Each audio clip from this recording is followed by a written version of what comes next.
আসসালামু আলাইকুম এভরিওয়ান। আমার কথা কি শোনা যাচ্ছে? আদব স্যার। আদাব। ওকে। কথা কি ক্লিয়ারলি শোনা যাচ্ছে? আর স্ক্রিন দেখা যাচ্ছে কিনা জানাও তো একজন। দেখা যাচ্ছে স্যার, দেখা যাচ্ছে। ওকে। কেমন আছি আমরা সবাই? ভালো স্যার, আপনি আপনি কেমন আছেন? আলহামদুলিল্লাহ, আমিও ভালো আছি। গত ক্লাসে আমরা কি কি পড়েছিলাম মনে আছে? জি, কণার গতিতত্ত্ব আর ব্যাপন। আচ্ছা। পদার্থের অবস্থা, কণার গতিতত্ত্ব আর ব্যাপন। ঠিক আছে, এগুলো আমরা গত ক্লাসে পড়েছিলাম। আজকে আমরা কোথা থেকে পড়বো? আজকে আমরা পড়বো হচ্ছে ব্যাপন ও নিঃসরণ। এই সম্পর্কিত কয়েকটা পরীক্ষা ছিল, সেই পরীক্ষাগুলো আমাদের দেখার কথা। এই পরীক্ষাগুলো দেখবো এবং এর পরবর্তীতে যতটুকু আছে ততগুলো আমরা দেখবো। আচ্ছা, দেখি গত ক্লাসের যা পড়িয়েছিলাম মনে আছে কিনা তোমাদের, একটু শুনে দেখি। আহ হামিমা বিনতে আমিন আছো?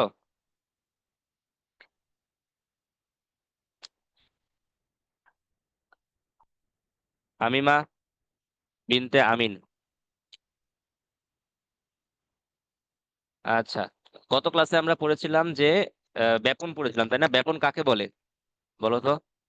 কঠিন তরল বায়বীয় উপযুক্ত না, পদার্থের যা অনুপযুক্ত আমি ভাবে যাকে ঝরে জিজ্ঞেস পড়ার করি শুধু প্রক্রিয়াকে সে ব্যাপন অ্যান্সার বলে। দিবে।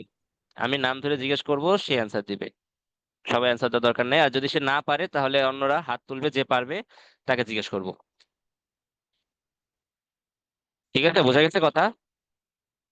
জি স্যার। ওকে। আচ্ছা, ব্যাপন কাকে বলে বলো লাবিবা।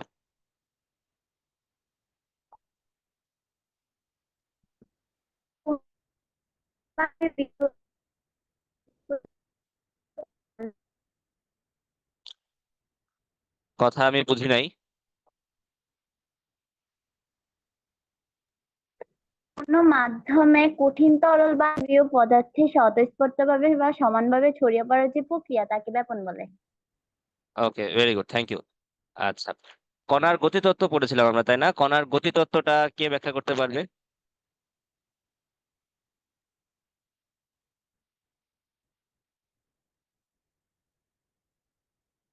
ওকে, রোকেয়া সবার আগে হাত তুলেছে।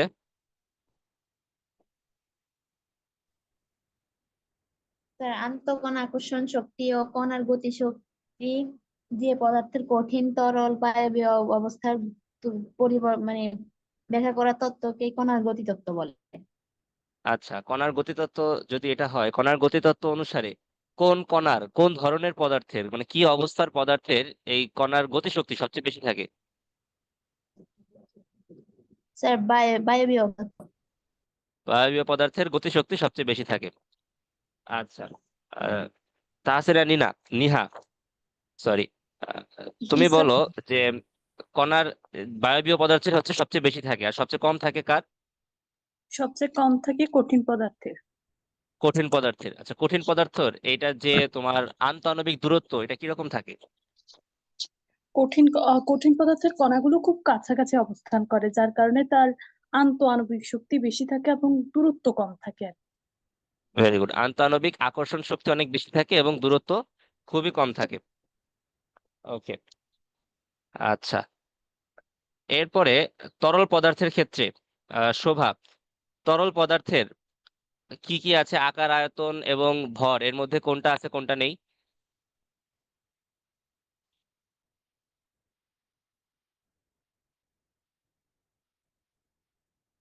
শোভা। তো আরেকবার বলবেন, আমি ঠিক মতো বুঝতে পারিনি কি বলছেন। আচ্ছা, তরল অবস্থার ক্ষেত্রে পদার্থের তরল অবস্থার বৈশিষ্ট্যগুলো কি কি? আমরা কিভাবে বুঝবো নি- এটা তরল পদার্থ? এটা নির্দিষ্ট ভর আছে, আয়তন আছে, কিন্তু আকার নাই। আকার নেই। আচ্ছা, আকার নেই কিন্তু আয়তন আছে, এটা কিভাবে সম্ভব? এটা কণার গতিতত্ত্ব বা আন্তঃআণবিক আকর্ষণ শক্তি দিয়ে ব্যাখ্যা করো।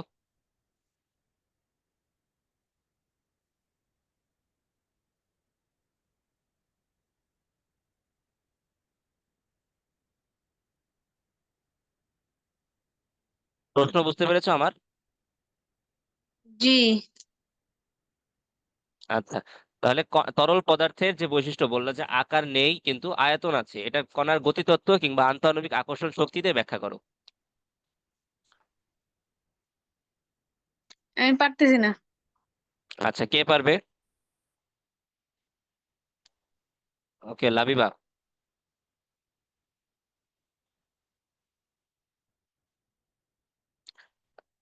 লাবিবা বলো।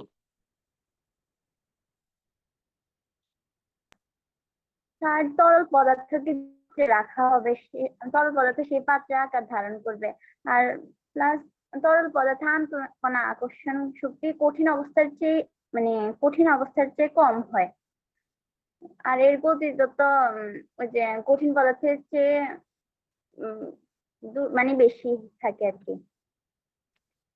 আচ্ছা, বন্নি দাস, তুমি বলো যে কঠিন পদার্থের ক্ষেত্রে যে কণার ভিতরে গতিশক্তি আছে, এটা আমরা কিভাবে বুঝি? কণার গতিশক্তিটা কি রূপে থাকে? কঠিন পদার্থের কণাগুলো মানে নির্দিষ্ট অবস্থানে থেকে কাঁপতে থাকে, হুম এভাবে আমরা বুঝি যে কণার গতি শক্তি এদের এদের অনুপাতে। নিজের নিজের অক্ষের সাপেক্ষে এরা কম্পনরত অবস্থায় থাকে, তাই না? কাঁপতে থাকে। এর জি মাধ্যমে আমরা বুঝতে পারি এটার কি গতিশক্তি আছে। আচ্ছা, ভেরি গুড। তাহলে আমরা গত ক্লাসের পড়া মনে আছে মোটামুটি, সবাই দেখলাম। আজকে তাহলে শুরু করি আজকে পড়া। আজকে আমরা পড়বো কি? আজকে আমরা পড়বো ব্যাপন ও নিঃসরণের মধ্যে যে নিঃসরণ, এই নিঃসরণ পার্টটা পড়বো। আচ্ছা, তার আগে আমরা আমাদের আরেকটুকু পার্ট বই থেকে দেখার কথা ছিল। আমরা যদি বইটা বের করি, দেখি বইয়ের মধ্যে কি আছে।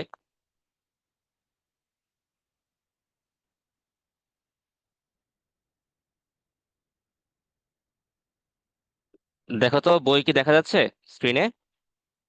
জি স্যার। ওকে। বইয়ে কি ছিল? বইয়ে আমাদের বই থেকে কি করার জি কথা? স্যার। ওকে, বই থেকে স্যার আমাদের দেখার পরীক্ষায় কথা একটা দেখাবেন বলছি। পরীক্ষাগুলো দেখার কথা। আচ্ছা, তা দেখো, পরীক্ষা নাম্বার 1-এ আমরা গত ক্লাসে যেটা বলেছিলাম সেই জিনিসটাই আমাদের ল্যাবে পরীক্ষা করে দেখানো হয়েছে, যে পানির মধ্যে যে কোনো একটা কঠিন পদার্থ বা তরল পদার্থ, যে কোনো পদার্থ যদি আমি মিশাই, সেটা কি হয়ে যায়? সম্পূর্ণ পানিতে একদম সমানভাবে বিস্তৃত হয়ে যায়। এটা আমরা একটা পরীক্ষার মাধ্যমে দেখাচ্ছি। এখানে পরীক্ষাটা দেখানোর মেন কারণ হলো এখানে একটা কিছু রাসায়নিক দ্রব্যের কথা লেখা আছে, যেমন পটাশিয়াম পারম্যাঙ্গানেট। এটা কি আমরা কখনো দেখেছি বা শুনেছি, পটাশিয়াম পারম্যাঙ্গানেট?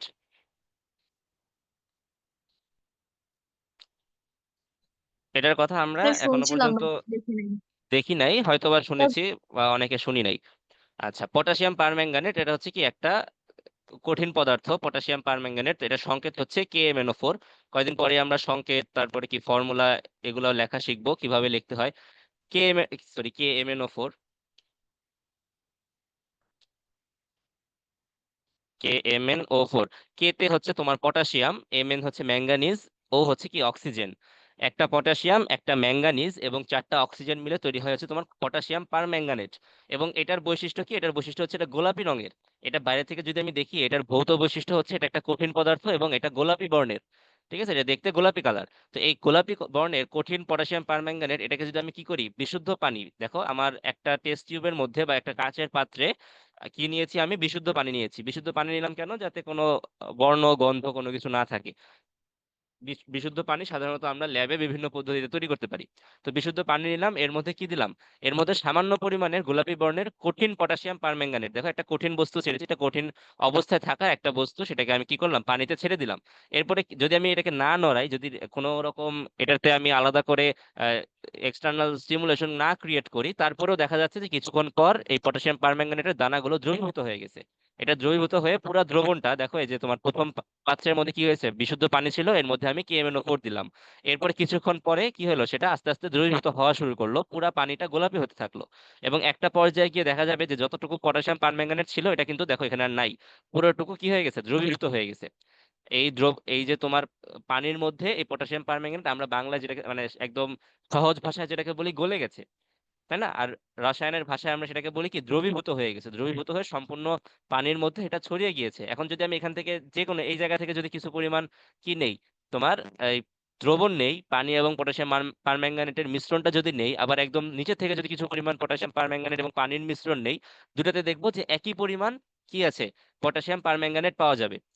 এটাকে আমরা কি বলছিলাম, যে যে একটা মিশ্রণে যে কোনো একটা উপাদানের পরিমাণকে কি বলে? অন্য ঘনত্ব। ঘনমাত্রা। ঘনমাত্রা। এটাকে বলে ঘনমাত্রা। এটাকে বলে কি ঘনমাত্রা। তাহলে আমি যদি এখন এই পানিতে বা পানির দ্রবণের মধ্যে পটাশিয়াম পারম্যাঙ্গানেটের যদি ঘনমাত্রা নির্ণয় করি, প্রথম ক্ষেত্রে এই ক্ষেত্রে দেখবো কি সম্পূর্ণ পটাশিয়াম পারম্যাঙ্গানেট এই জায়গায় আছে, তাই না? তাহলে এখানে তার ঘনমাত্রা অবশ্যই কম, এখানে তো পটাশিয়াম পারম্যাঙ্গানেট নেই। তাহলে এটা কি নিম্ন ঘনমাত্রার স্থান। এই উপরের পার্টটা কি নিম্ন ঘনমাত্রার স্থান, আর নিচেরটা কি, নিচেরটা হচ্ছে তোমার কি উচ্চ ঘনমাত্রার স্থান, তাই না? যে জায়গায় জি পটাশিয়াম পারম্যাঙ্গানেট বেশি সেই জায়গাটা কি উচ্চ ঘনমাত্রার স্থান, আর যে জায়গায় তোমার পটাশিয়াম পারম্যাঙ্গানেট নেই বললেই চলে, তাহলে সেটা নিম্ন ঘনমাত্রার স্থান। তাহলে উচ্চ ঘনমাত্রা থেকে নিম্ন ঘনমাত্রার দিকে কি হয়েছে দেখো তো, এই পটাশিয়াম পারম্যাঙ্গানেটটা আস্তে আস্তে ছড়িয়ে পড়েছে, তাই না? আস্তে আস্তে দেখো এই জায়গাটা তো কি এখনো স্টিল নিচে উচ্চ ঘনমাত্রা আছে, উপরে নিম্ন ঘনমাত্রা আছে। স্টিল উপরে নিম্ন ঘনমাত্রা, নিচে কি উচ্চ ঘনমাত্রা, কারণ নিচে পটাশিয়াম পারম্যাঙ্গানেটের পরিমাণ বেশি। এই কারণে উচ্চ ঘনমাত্রার স্থান থেকে নিম্ন ঘনমাত্রার স্থানে আরো ছড়িয়ে যাচ্ছে। একদম লাস্ট ছবিতে যদি আমি দেখি, লাস্ট ছবিতে উপরে এবং নিচে দুই ক্ষেত্রেই কিন্তু আমার ঘনমাত্রা সেম। এখানেও যে পরিমাণ পটাশিয়াম পারম্যাঙ্গানেট পাওয়া যাবে, নিচেও সেম পরিমাণ পটাশিয়াম পারম্যাঙ্গানেট পাওয়া যাচ্ছে। এই কারণে হচ্ছে কি, এই কারণে এখানে এখন আর এই ব্যাপন বা ডিফিউশন আর ঘটতেছে না। ব্যাপন বা ডিফিউশনের কাজ শেষ, যখন সম্পূর্ণ ছড়িয়ে পড়েছে, যখন দুই পাশের ঘনমাত্রা সমান হয়ে গেছে, এখানকার যে ঘনমাত্রা এবং এখানকার যে ঘনমাত্রা, দুইটা ঘনমাত্রা যখন সমান হয়ে গেছে, তখন আর কি ব্যাপন প্রক্রিয়া বন্ধ হয়ে গেছে।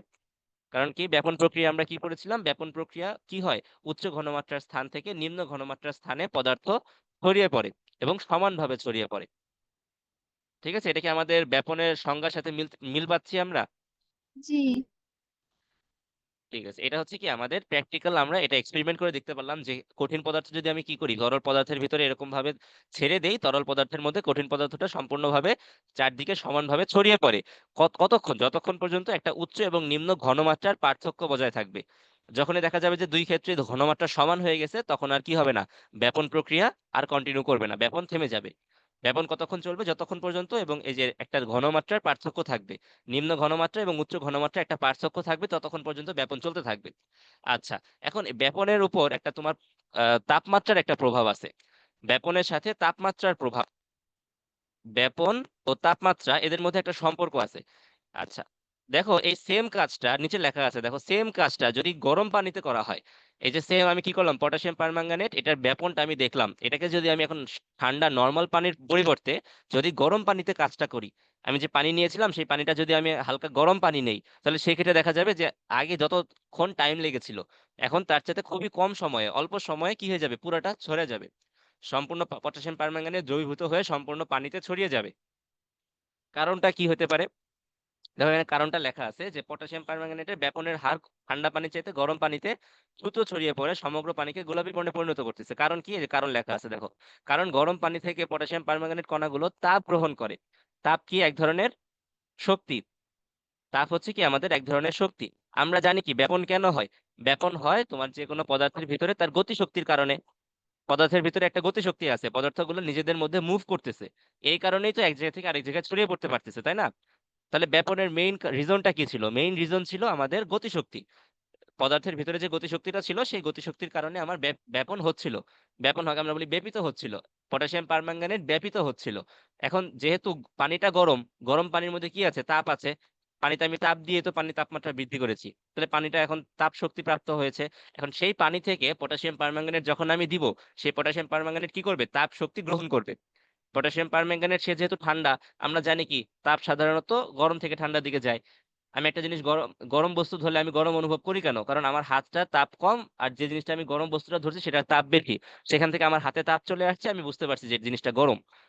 তার মানে পানি থেকে পটাশিয়াম পারম্যাঙ্গানেট কণাগুলো কি গ্রহণ করবে, তাপ শক্তি গ্রহণ করবে, এবং তাপ শক্তি গ্রহণ করে সেটা তার ভিতরে ঢুকে কি হবে, তার গতিশক্তিকে বাড়াবে না কমাবে, দাঁড়াবে। বাড়াবে। তাহলে বাড়াবে। পানি থেকে পটাশিয়াম পারম্যাঙ্গানেটের কণাগুলো তাপ শক্তি গ্রহণ করে তাদের গতিশক্তি কি হয়, বেড়ে যায়। আগেও গতিশক্তি ছিল, কিন্তু সেই গতিশক্তির তুলনায় এখন তাপ গ্রহণ করার কারণে এদের গতিশক্তি কি হয়ে যাবে, বেড়ে যাবে, যে অধিক গতিশক্তি প্রাপ্ত হয়। এবং যেহেতু গতিশক্তি বেড়ে গেছে, এখন ছড়ায় পড়বে কত, আরো আগের চাইতে দ্রুত ছড়িয়ে পড়বে। তাহলে আগের চাইতে কি হবে, আরো দ্রুত ছড়িয়ে পড়বে। তাহলে এখান থেকে আমরা কি বুঝতে পারি, এখান থেকে আমরা বুঝতে পারি যে তাপ প্রয়োগ করলে কঠিন পদার্থের ব্যাপন হার বৃদ্ধি পায়। ঠিক আছে, তাহলে তাপমাত্রার সাথে ব্যাপনের একটা সম্পর্ক আছে কঠিন পদার্থের ক্ষেত্রে। কার জন্য, কঠিন পদার্থের জন্য। কঠিন পদার্থের জন্য ব্যাপন আর তাপমাত্রা সম্পর্ক কি, এটা হচ্ছে কি সমানুপাতিক। তাহলে তাপমাত্রা যদি আমি বৃদ্ধি পাই, তাহলে ব্যাপন সমানুপাতিক কি তাপমাত্রা। যদি আমি তাপমাত্রা বৃদ্ধি পাই, তাহলে কি আমার ব্যাপন হারও বৃদ্ধি পাবে। তার মানে কি দ্রুত ব্যাপিত হবে, সময় আগের চাইতে কম লাগবে, সময় আগের চাইতে কি হবে কম লাগবে। তাহলে আমার সম্পর্কটা কি দেখতেছি আমি, দেখো তো সম্পর্ক হচ্ছে আমার ব্যাপন হচ্ছে কি কঠিন পদার্থের ক্ষেত্রে ব্যাপন হার, কঠিন পদার্থের ক্ষেত্রে ব্যাপন না লিখে ব্যাপন হার লেখা ভালো, কারণ ব্যাপনের পরিমাপ তো আমরা করতে পারি না, সাধারণত আমরা কি করি ব্যাপনের হার পরিমাপ করি। তাহলে ব্যাপনের হার সেটা কি তাপমাত্রার সাথে সমানুপাতিক, যতই তাপমাত্রা বৃদ্ধি পাবে কঠিন পদার্থ তত তাড়াতাড়ি ব্যাপিত হবে, সেটা দ্রুত ছড়িয়ে পড়বে। এক্সপেরিমেন্টটাকে আমরা বুঝতে পেরেছি? জি স্যার। জি স্যার। আচ্ছা, তো সামির বলো তো, আমি এতক্ষণ কি বললাম, তাপমাত্রার সাথে ব্যাপনের যে সম্পর্কটা সেটা একটু আমাদেরকে ব্যাখ্যা করো তো, কি বুঝেছি আমরা? তাপমাত্রা বাড়ালে ব্যাপন হার বাড়বে, আর কমালে? কমালে ব্যাপন হার কমবে। তাপমাত্রা কমালেও তাহলে কি ব্যাপন হার কমবে। ঠিক আছে, এটা যেহেতু সমানুপাতিক, তাহলে তাপমাত্রা যদি বাড়ে ব্যাপন হারও বাড়বে, তাপমাত্রা কমালে ব্যাপন হারও কমবে। আমি যে তুলনা এখান থেকেই করতে পারি যে গরম পানি এবং ঠান্ডা পানি, গরম পানিতে আমি প্রথমে ব্যাপন হার মাপলাম, তারপরে পানিটাকে ঠান্ডা করে তারপরে ব্যাপন হার মাপলাম, দেখবো কি আমার ব্যাপন হার কমে গেছে, গরম পানির চাইতে ব্যাপন হারটা কমে গেছে। ঠিক আছে, সেম আরেকটা এক্সপেরিমেন্ট তোমার, যদি আমরা সেটা তরল পদার্থের মধ্যে তরল পদার্থ দিয়ে করি।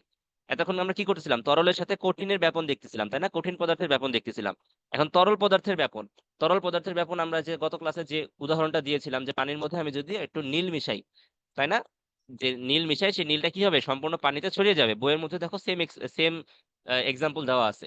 কি হবে কঠিন পদার্থের মতো, এই যে তরল পদার্থ যদি আমি দেই তাহলে তরল পদার্থটা সম্পূর্ণ জুড়ে ছড়িয়ে পড়বে, আমি এক্সট্রা ভাবে মুভমেন্ট না করালেও সে ছড়িয়ে পড়বে। কিন্তু এই ক্ষেত্রে লক্ষণীয় বিষয় হচ্ছে যে তোমার সেম অ্যামাউন্টের পানিতে, যদি আমি একই পরিমাণ পানিতে তোমার একই পরিমাণ কঠিন পটাশিয়াম পারম্যাঙ্গানেট দেই আর একই পরিমাণ যদি কি দেই নীল দেই, সেই ক্ষেত্রে দেখবো যে আমরা কি নীলটা দ্রুত ছড়িয়ে পড়তেছে, পটাশিয়াম পারম্যাঙ্গানেট ছড়ায় পড়তে একটু টাইম বেশি লাগতেছে।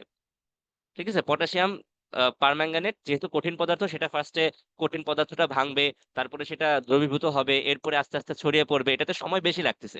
কিন্তু তরল পদার্থের ক্ষেত্রে কি সেই সময়টা অনেক কম লাগে, তরল পদার্থের ক্ষেত্রে এই সময়টা কি অনেক কম লাগতেছে। এই ক্ষেত্রে এখান থেকে আমরা একটা ডিসিশন নিতে পারি যে তোমার কঠিন পদার্থের ব্যাপন হারের চাইতে, ঠিক আছে, তরল পদার্থের ব্যাপন হার বেশি। দেখো এই যে একটা লাইন এখানে লেখা আছে, এই লাইনটা একটু তোমরা নোট ডাউন করতে পারো, যে তরল মাধ্যমে কঠিন পদার্থের ব্যাপন হারের চেয়ে, কঠিন পদার্থের ব্যাপন হারের চেয়ে তরল মাধ্যমে তরল পদার্থের ব্যাপন হার বেশি। ঠিক আছে, একটা তরল পদার্থের মধ্যে আমি যদি কঠিন পদার্থ ছেড়ে দিই সেটাও ব্যাপিত হবে, একটা তরল পদার্থ দিলে সেটাও ব্যাপিত হবে, কিন্তু তরল পদার্থটা কি হবে দ্রুত ব্যাপিত হবে, এটার ব্যাপন হার কঠিন পদার্থের চাইতে বেশি। ঠিক আছে, মনে থাকবে।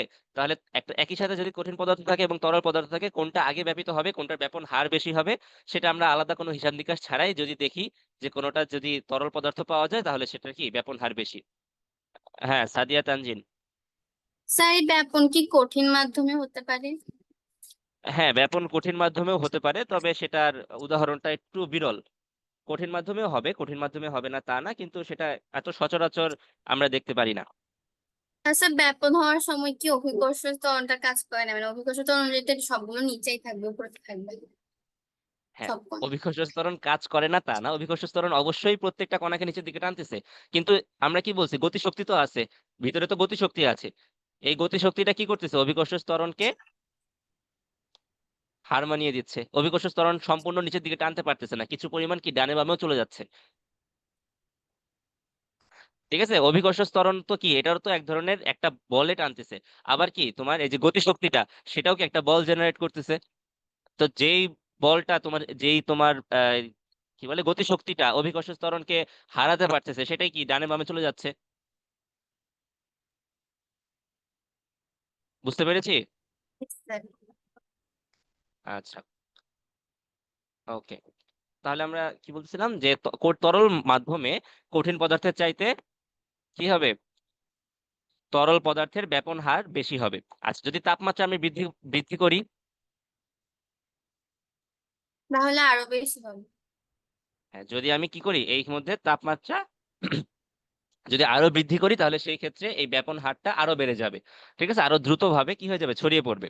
আচ্ছা, তরল মাধ্যমে সবচেয়ে বেশি কে দেখো গ্যাসীয় পদার্থের ব্যাপন হার সবচেয়ে বেশি হয়, গ্যাসীয় পদার্থ সবচেয়ে বেশি ব্যাপিত হয়।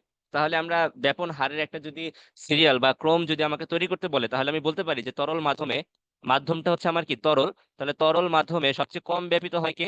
সবচেয়ে কম ব্যাপিত হয় কঠিন পদার্থ, তাই না? কঠিন পদার্থের ব্যাপন হার সবচেয়ে কম। এরপরে কঠিনের চাইতে বেশি ব্যাপিত হয় কে? তরল পদার্থ। এবং তরলের চাইতেও বেশি ব্যাপিত হয় কে? গ্যাসীয় পদার্থ। তাহলে ব্যাপন হার একই মাধ্যমে, তরল যে কোনো একটা তরল মাধ্যমে যদি আমি কম্পারিজন করি, তাহলে সবচেয়ে বেশি ব্যাপন হার কার? গ্যাসীয় পদার্থের। তার চাইতে কম হচ্ছে তরল পদার্থের, তার চাইতে কম হচ্ছে আমার কঠিন পদার্থের। ঠিক আছে, এটার এক্সাম্পল তোমরা চাইলেই করতে পারো, মানে বাসায় তো করা খুব একটু টাফ। এটা আমরা ল্যাবে এক্সপেরিমেন্ট চাইলেই করতে পারি, যে একটা পানির মধ্যে আমি কি করলাম, অল্প একটু গ্যাস এক সাইড থেকে ইনজেক্ট করলাম, দেখবো যে গ্যাসটা খুবই তাড়াতাড়ি বুদবুদ হয়ে সম্পূর্ণ পানিতে ছড়ে আবার উপরের দিকে বের হয়ে চলে যাচ্ছে। ঠিক আছে, তরল পদার্থের ব্যাপন হার কি তরল মাধ্যমে কঠিনের চাইতে বেশি, আবার গ্যাসীয়র চাইতে একটু কম। আচ্ছা, এখন আমরা দুইটি গ্যাসের ব্যাপনের একটা উদাহরণ দেখি, যে গ্যাসীয় মাধ্যমে গ্যাসের ব্যাপন। ঠিক আছে, কঠিনের মধ্যেও কঠিনের ব্যাপন হয়। ঠিক আছে, যে প্রশ্নটা করলাম সেটা কিন্তু এটা খুবই ধীর একটা প্রক্রিয়া, খুবই আস্তে আস্তে আস্তে আস্তে হয়। এত আস্তে আস্তে হয় যে সেটা কি আমরা সাধারণত এক্সপিরিয়েন্স করতে পারি না। ঠিক আছে, অনেক টাইম লাগে, এই জন্য এক্সাম্পল অত অহরহ এক্সাম্পল নাই। দুইটা গ্যাসের ব্যাপন, ঠিক আছে, দুইটা গ্যাসের ব্যাপন দেখার জন্য আমরা একটা স্পেশাল তোমার সেটআপ করছি। দেখো এই যে তোমার সেটআপটা হচ্ছে এটা, যেমন এটা হচ্ছে কি একটা কাচের দণ্ড, ঠিক আছে, কাচের নল, এটা হচ্ছে তোমার একটা কাচের নল। দণ্ড বললে ভুল হবে, দণ্ড সাধারণত কি থাকে ভিতরে ভরা থাকে, এটা হচ্ছে কি কাচের নল। তাহলে ফাঁপা নল, নলের মাঝখানে ফাঁপা, এবং দুই সাইডে কি করা হয়েছে? দুইটা তুলা। এটা কিন্তু একটা তুলা, ঠিক আছে, দেখো এটা হচ্ছে তুলা, এটাও তুলা। দুইটা তুলা দুইটা আলাদা আলাদা কেমিক্যালে ভিজিয়ে তারপরে কি করা হয়েছে? এই কাচের নলের দুই মুখে আটকে দেওয়া হয়েছে। যেমন দেখো এটা কিসে দ্রবীভূত করা হয়েছে? HCl acid. HCl এর নাম কি? Hydrochloric acid.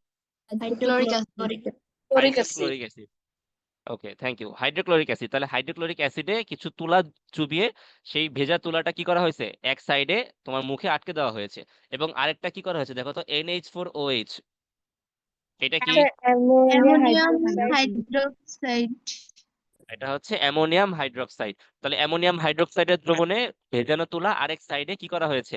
তোমার লাগিয়ে দেওয়া হয়েছে। এখন কি দেখা যাচ্ছে ভিতরে? দেখো একটা জায়গায় দেখা যাচ্ছে কি অ্যামোনিয়াম ক্লোরাইডের সাদা ধোঁয়া দেখা যাচ্ছে।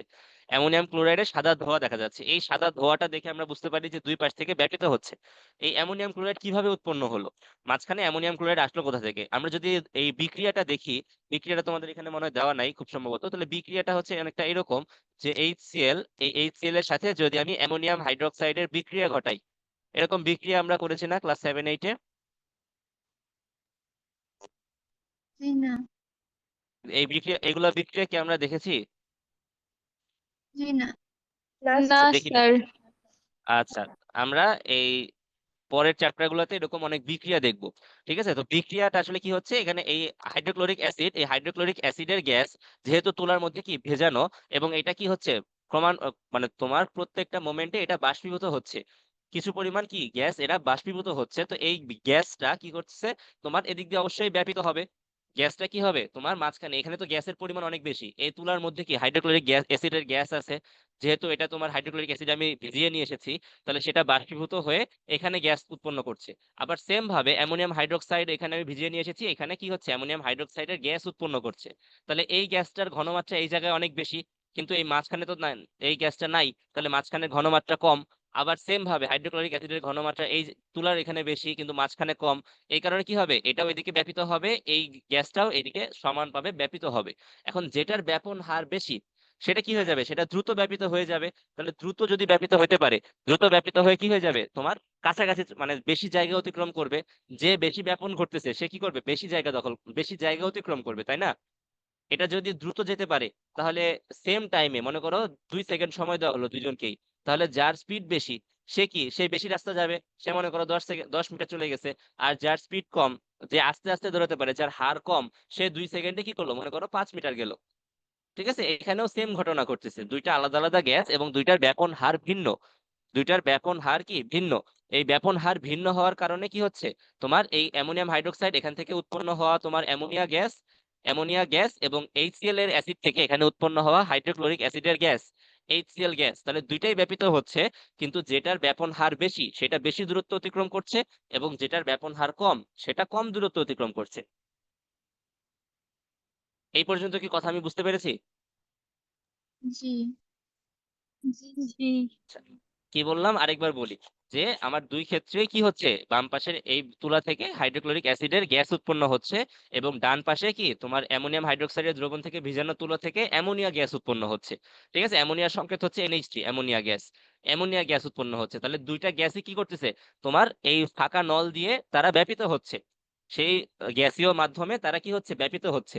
এখন যেটার ব্যাপন হার বেশি সেটা অবশ্যই সমান সময় বেশি দূরত্ব অতিক্রম করবে, এবং যেটার ব্যাপন হার কম সেটা কি অতটুকু দূরত্ব অতিক্রম করতে পারবে না। তাহলে এখন দেখো তো এই ছবিটা দেখে কি মনে হচ্ছে, কার ব্যাপন হার বেশি, কে বেশি দূরত্ব অতিক্রম করেছে? Sir ammonium sir hydroxide. Ammonia. Ammonium hydroxide move করে নাই, অ্যামোনিয়াম হাইড্রোক্সাইডের এখান থেকে অ্যামোনিয়া গ্যাস উৎপন্ন হয়েছে। সরি, সেই অ্যামোনিয়া গ্যাসটুকু কি হয়েছে, ব্যাপিত হয়েছে, তাহলে অ্যামোনিয়া গ্যাসের ব্যাপন হার বেশি, এই কারণে অ্যামোনিয়া কি বেশি দূরত্ব অতিক্রম করছে, এই দূরত্ব অবশ্যই বেশি, তাই না? তাহলে কি এই বেশি দূরত্ব অতিক্রম করছে দেখে আমরা বলতে পারি যে এটা ব্যাপন হার বেশি। তাহলে ব্যাপন হার যদি আমি চিন্তা করি, ব্যাপন হার, ব্যাপন হার তাহলে কার বেশি, অ্যামোনিয়ার ব্যাপন হার বেশি কার চাইতে, হাইড্রোক্লোরিক অ্যাসিডের চাইতে অ্যামোনিয়ার ব্যাপন হার বেশি, এই কারণে বিক্রিয়াটা হচ্ছে কোন জায়গায়, এই যে তোমার এই হাইড্রোক্লোরিক অ্যাসিডের কাছাকাছি, কারণ এটা বেশি দূর যেতে পারে নাই, আর সেম সেম টাইমে তোমার অ্যামোনিয়া অনেক দূর চলে আসছে, তাহলে এই জায়গায় এসে বিক্রিয়া ঘটতেছে, বিক্রিয়া ঘটে এই অ্যামোনিয়া এবং কি তোমার এই যে তোমার HCl, এই দুইটা মিলে NH4Cl তৈরি করতেছে। ঠিক আছে, NH4Cl এই একটা ধোঁয়া তৈরি করতেছে, এটাও একটা গ্যাস, এটাও এক ধরনের গ্যাস, এই গ্যাসটা কালারটা হচ্ছে সাদা কালার। এই অ্যামোনিয়া গ্যাস, এটার কোনো কালার নাই, এই কারণে এটা আমরা দেখতে পারতেছি না। হাইড্রোক্লোরিক অ্যাসিড, এই গ্যাসের কালার, এই গ্যাসেরও কালার নাই, এটাও আমরা দেখতে পারতেছি না, কিন্তু অ্যামোনিয়াম ক্লোরাইড এই গ্যাসের কালারটা কি হালকা সাদা, এই কারণে আমরা সাদা ধোঁয়া দেখতে পারতেছি। ঠিক আছে, আচ্ছা যদি আমরা এখন এই উপরের পুরা লেখাটুকু পড়ি তাহলে দেখবো যে এই কথাই লেখা আছে, আমি এতক্ষণ যা বললাম সেটাই লেখা আছে। ঠিক আছে, যে মাঝামাঝি পরিমাণে যদি একদম মাঝামাঝি কোনো একটা জায়গায়, মনে করো এই জায়গায় হচ্ছে তোমার এরা মিলিত হয়েছে, সাদা ধোঁয়াটা এই জায়গায় দেখা গেছে, তাহলে সেখান থেকে আমি কি বলতে পারতাম, সেখান থেকে আমি কি ডিসিশন নিতে পারতাম? দুটারই ব্যাপন হার সেম। হ্যাঁ, দুইটারই স্যার ব্যাপন হার দোনোটাই সমান। সমান দূরত্ব অতিক্রম করছে, দোনোটার ব্যাপন এক্স্যাক্টলি, দুইটাই যদি দুজনের সমান দূরত্ব ভর অতিক্রম করতো তাহলে আমি বলতে পারতাম যে দুইটার ব্যাপন হার সমান, কিন্তু দুইটা কি সমান দূরত্ব অতিক্রম করেনি। হাইড্রোক্লোরিক অ্যাসিডের যে গ্যাস, সেই গ্যাসটা কম দূরত্ব অতিক্রম করেছে কারণ তার ব্যাপন হার কম, আর অ্যামোনিয়া গ্যাস বেশি দূরত্ব অতিক্রম করেছে কারণ তার ব্যাপন হার কি বেশি। আচ্ছা, তাহলে আমরা এখন এখান থেকে যদি এরকম কোনো আমাকে সিনারিও বা ছবি না দেওয়া থাকে, তাহলে আমি সেক্ষেত্রে কিভাবে বুঝবো যে কোনটার ব্যাপন হার বেশি কোনটার ব্যাপন হার কম? এটা স্যার বোঝার যেটা জন্য লাস্ট, এক্স্যাক্টলি, যেটার আমি দুইটার আণবিক ভর কম্পেয়ার করব। লাস্ট ক্লাসের একদম লাস্ট লাইনে লেখা ছিল কি, ব্যাপন হার হচ্ছে কি তার আণবিক ভরের সাথে সম্পর্কযুক্ত, তাই না? আণবিক ভর যত বেশি হয় সেটার ব্যাপন হার তত কম হয়। আমি যদি আণবিক ভর চিন্তা করি তাহলে দেখো তো অ্যামোনিয়া গ্যাসের আণবিক ভর কত হয়। অ্যামোনিয়ার মধ্যে কে কে আছে, এখানে নাইট্রোজেন আছে এবং এখানে হাইড্রোজেন আছে, নাইট্রোজেনের ভর কত জানি আমরা, 14। 14। নাইট্রোজেনের ভর হচ্ছে 14। যদি আমরা না জানি তাহলে দেখবো যে বইয়ের মধ্যে কি আছে, একটা পিরিয়ডিক টেবিল দেওয়া আছে, তাই না? একটা পর্যায় সারণী দেওয়া আছে বইয়ের মাঝখানে একদম, চ্যাপ্টার 4-এ খুব সম্ভবত। তো পর্যায় 61 সারণী বা থেকে 62 আমরা, হ্যাঁ বুঝি নাই কি পৃষ্ঠা বললা। নাম্বার বলছিলাম 62 পৃষ্ঠায় আছে। আচ্ছা, ঠিক আছে, থ্যাংক ইউ, অন্য সবাই 62 পৃষ্ঠায় দেখে নিবে।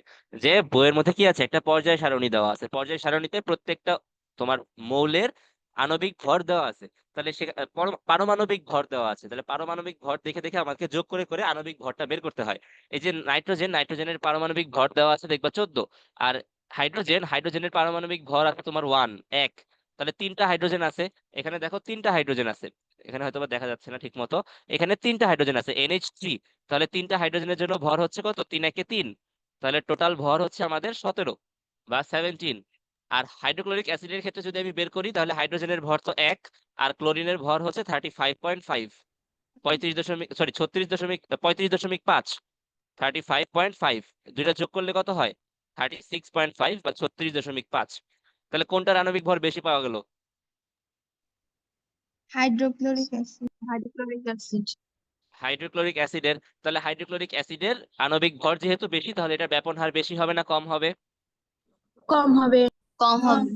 এটার ব্যাপন হার কম হবে, তাহলে যেটার আণবিক ভর কম সেটার ব্যাপন হার তত কি বেশি, বেশি। এবং যেটার আণবিক ভর যত বেশি সেটার ব্যাপন হার তত কম। মনে থাকবে? স্যার ওকে, নিচে দেখো কতগুলা উদাহরণ দেওয়া আছে যে হাইড্রোজেন গ্যাস, হিলিয়াম গ্যাস, এটা কি নাইট্রোজেন গ্যাস, অক্সিজেন গ্যাস এবং কার্বন ডাই অক্সাইড। এই গ্যাসগুলোর সবগুলোর আণবিক ভর দেওয়া আছে। দেখো হাইড্রোজেনের হচ্ছে 2 দেওয়া আছে, হিলিয়ামের হচ্ছে 4, নাইট্রোজেনের হচ্ছে কত 28 28, অক্সিজেনের হচ্ছে 32 আর কার্বন ডাই অক্সাইডের আছে 44। তাহলে সবচেয়ে বেশি ব্যাপন হার কার হবে বলো তো? হাইড্রোজেন। হাইড্রোজেন। কারো কি কোনো দ্বিমত আছে? না। না। থাকার কথাও না, ঠিক আছে, থাকলে হবেও না। হাইড্রোজেনের আণবিক ভর সবচেয়ে কম, এই কারণে এটার ব্যাপন হার সবচেয়ে বেশি। আর কার্বন ডাই অক্সাইড এটার গ্যাসের আণবিক ভর সবচেয়ে বেশি, এই কারণে এটার ব্যাপন হার সবচেয়ে কম। আচ্ছা, তাহলে এই তিনটা এক্সপেরিমেন্টে কি করা হয়েছে এবং কি বোঝাতে চেয়েছে আমাকে বুঝতে পেরেছি। এখান থেকে কিছু ইম্পর্টেন্ট ইনফরমেশন কিন্তু আমরা পাইলাম যে তোমার কঠিন পদার্থের ব্যাপন হার কি তাপমাত্রার সাথে, কঠিন পদার্থের না শুধুমাত্র, কঠিন পদার্থ, তরল পদার্থ এবং গ্যাসীয় পদার্থ তিনটারই তাপমাত্রার সাথে রিলেটেড। তাপমাত্রা যদি বৃদ্ধি করি ব্যাপন হার কি হবে? বৃদ্ধি পাবে। এবং তাপমাত্রা যদি কমাই ব্যাপন হার কি হয়ে যাবে? কমে যাবে। এবং সেম তরল মাধ্যমে যদি কঠিন পদার্থ থাকে, তরল পদার্থ থাকে, গ্যাসীয় পদার্থ থাকে, সবচেয়ে বেশি ব্যাপিত হবে কি? গ্যাসীয় পদার্থ, এবং সবচেয়ে কম হবে কঠিন পদার্থ। কারো কোনো কোয়েশ্চেন আছে? জি না। না স্যার। আচ্ছা, কারো যদি কোনো প্রশ্ন না থাকে তাহলে আমরা ব্যাপন ও নিঃসরণ, আমরা নিঃসরণে চলে যাই। আমরা এখন নিঃসরণের পার্টটুকু পড়ি। দেখো তো নিঃসরণে কি বলতেছে আমাদেরকে। নিঃসরণের সংজ্ঞা এখানে দেওয়া আছে। আহ হুমায়রা ইসলাম, সংজ্ঞাটা একটু পড়ো দেখি কি বলছে। সরু ছিদ্রপথে উচ্চচাপের স্থান থেকে কোনো গ্যাস নিম্নচাপের স্থানের দিকে সজোরে বেরিয়ে আসার প্রক্রিয়াকে নিঃসরণ বলে। আচ্ছা, তাহলে নিঃসরণের সংজ্ঞা আমরা দেখলাম কি, যে সেম ব্যাপনের মতোই, ব্যাপনে কি হচ্ছিল, গ্যাস কিন্তু ছড়িয়ে পড়তেছিল, কিন্তু এখানে একটু অন্যরকম আছে। কি বলছে এখানে? কিন্তু ছড়িয়ে পড়তেছে না, আর আগের মতো পিসফুলি শান্তিভাবে ছড়িয়ে পড়তেছে না। কি হচ্ছে, এটা সজোরে বেরিয়ে আসতেছে। তাহলে একদম ফার্স্ট আমার দেখো কি কোন দিকে খেয়াল যাচ্ছে, যে সজোরে বেরিয়ে আসতেছে। তাহলে এটা কি আগের চাইতে একটা ফোর্স দিয়ে বা চাপ দিয়ে এটা বের হয়ে চলে আসতেছে একটা গ্যাস। কিভাবে চলে আসতেছে? যদি একটা সরু ছিদ্র পথে থাকে, কি থাকে, একটা সরু ছিদ্রপথ যদি থাকে, তাহলে এতক্ষণ কি ছিল আমার গ্যাসের, যদি ব্যাপন হতে হয়, ব্যাপনের জন্য কি কোনো পথ বা সরু ছিদ্রপথ বা মোটা ছিদ্রপথ বা এরকম কোনো কিছু কি উল্লেখ ছিল? উল্লেখ ছিল না, কিন্তু এটার কিন্তু কোনো পথ আমার দরকার ছিল না। এটা ফ্রিলি স্বতঃস্ফূর্ত ভাবে নিজের ইচ্ছা নিজের ইচ্ছা মতো এটা কি হয়, তোমার ছড়িয়ে পড়তেছিল। কিন্তু নিঃসরণের ক্ষেত্রে আর আগের মতো কি হচ্ছে না, স্বতঃস্ফূর্ত ভাবে ছড়িয়ে পড়তে পারতেছে না। এটা কি হচ্ছে, এটা সরু একটা ছিদ্র পথে বের হয়ে আসতেছে এবং সজোরে বের হয়ে আসতেছে। এটা কি হচ্ছে, তোমার সজোরে বের হয়ে আসতেছে এবং কি উচ্চচাপের স্থান থেকে নিম্নচাপের স্থানের দিকে বের হয়ে আসতেছে। ঠিক আছে, দেখো উচ্চচাপের স্থান তোমার ব্যাপনের ক্ষেত্রেও কিন্তু উচ্চচাপ থেকে নিম্নচাপের দিকে যাচ্ছিল, এই ক্ষেত্রেও কি উচ্চচাপ থেকে নিম্নচাপের দিকে আসতেছে। কিন্তু কি হচ্ছে, একটা সরু ছিদ্র পথ দিয়ে আসতেছে, একটা ছিদ্র পথ দিয়ে বের হয়ে আসতেছে, এবং এটা বের হয়ে আসার সময় কি করতেছে, সজোরে ধাক্কা দিয়ে বের হয়ে আসতেছে, সজোরে বের হয়ে আসতেছে। ঠিক আছে, আগের মতো যে আমি একটা জায়গায় একটা পানির মধ্যে একটা ড্রপ ফেললাম, সে আস্তে ধীরে সুন্দর মতো চারদিকে ছড়িয়ে যাচ্ছে, এখন আর ব্যাপারটা এরকম না।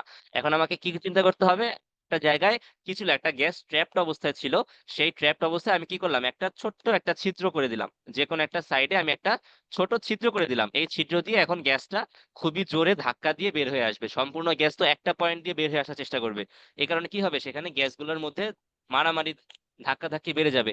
এই কারণে কি হবে, সে সজোরে বের হয়ে আসবে। ঠিক আছে, তো এই জায়গাটাতে কি তৈরি হবে, একটা চাপ তৈরি হবে অবশ্যই। যখন সবগুলো গ্যাস একটা পয়েন্ট দিয়ে বের হয়ে যাওয়ার, একটা পয়েন্ট দিয়ে মুভ করার চেষ্টা করতেছে, তাহলে অবশ্যই কি হবে, সেখানে একটা চাপ তৈরি হবে। সেই চাপের কারণে তোমার সেই বের হয়ে আসার রাস্তাটা দিয়ে কি হবে, তোমার ফ্রিলি আর বের হতে পারবে না। একে অপরকে চাপাচাপি করতে থাকবে এবং একটা ছোট্ট একটা সরু ছিদ্র পথে তারা সজোরে বের হয়ে আসবে। এই প্রক্রিয়াটার নাম হচ্ছে কি, নিঃসরণ। ঠিক আছে, একটা জিনিস খুবই তোমার কমনলি প্রায় আসে, যে ব্যাপন আর নিঃসরণের মধ্যে পার্থক্যটা কি।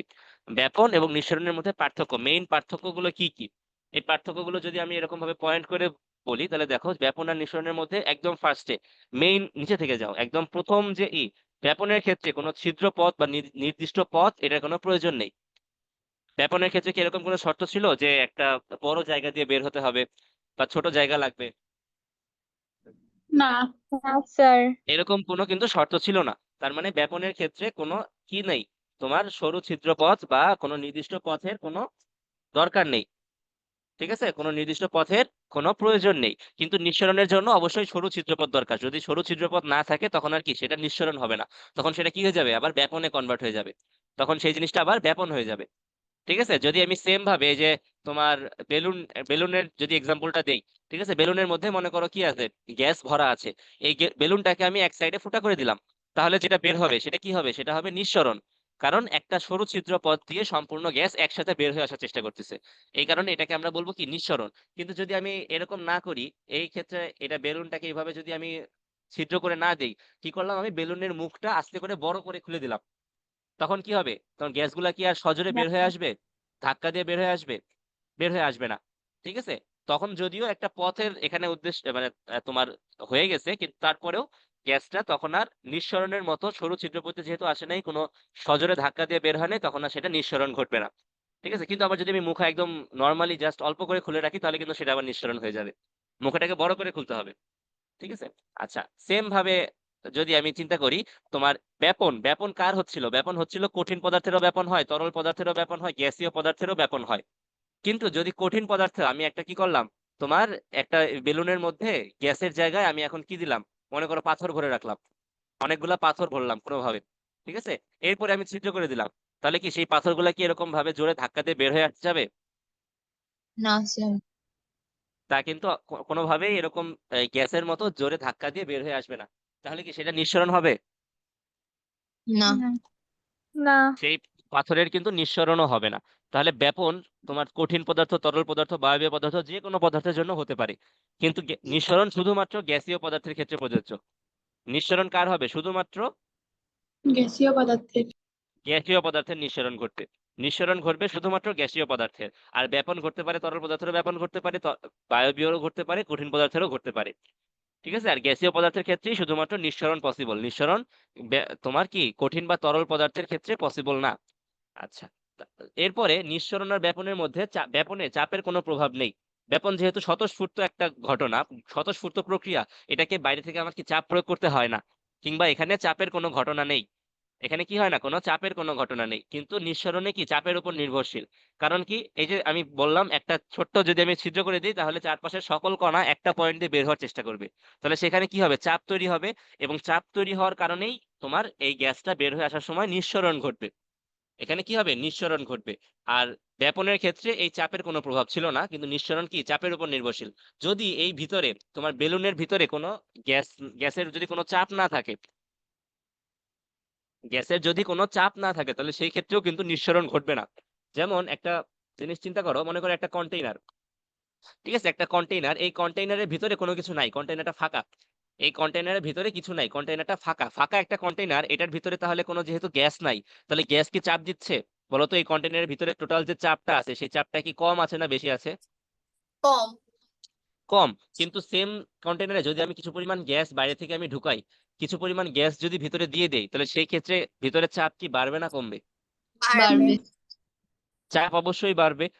আগে কি ছিল, তোমার গ্যাস ছিল না, বা খুবই অল্প পরিমাণে ছিল, তার চাইতে যদি বেশি গ্যাস দিই আমি, তাহলে কি চাপ অবশ্যই বেড়ে যাবে। এখন মনে করো ফাঁকা কন্টেইনার, ফাঁকা কন্টেইনারে আমি যদি আমি একটা ছিদ্র করে দেই, ফাঁকা কন্টেইনারে যদি একটা ছিদ্র করে দিই, আমি কি বাতাস যে বের হচ্ছে এটাকে আমি বুঝতে পারবো বাইরে হাত দিলে? না স্যার। এটা কিন্তু আমি বুঝতে পারবো না। ঠিক আছে, একটু ভালোভাবে চিন্তা করে দেখো যে ফাঁকা কন্টেনার, ভিতরে কোনো কিছুই নাই, সেটাকে যদি আমি ফুটা করি, তখন সেটার ভিতর থেকে বাতাস বের হবে না কি বের হবে সেটা কিন্তু আমরা বুঝতে পারবো না। কিন্তু সেম ভাবে যদি মনে করো ভিতরে অল্প পরিমাণ হলেও আমি গ্যাস ভরে দিলাম, এরপরে যদি তোমার এটাকে কি করে দেই, একটা ছোট ছিদ্র করে দেই, তখন কিন্তু আমি বাইরে হাত দিলে বুঝতে পারবো যে গ্যাস কি তোমার সজোরে ধাক্কা দিয়ে বের হচ্ছে, আমার হাতে ফিল হবে, গ্যাসটা কি হবে, আমার হাতে ফিল হবে।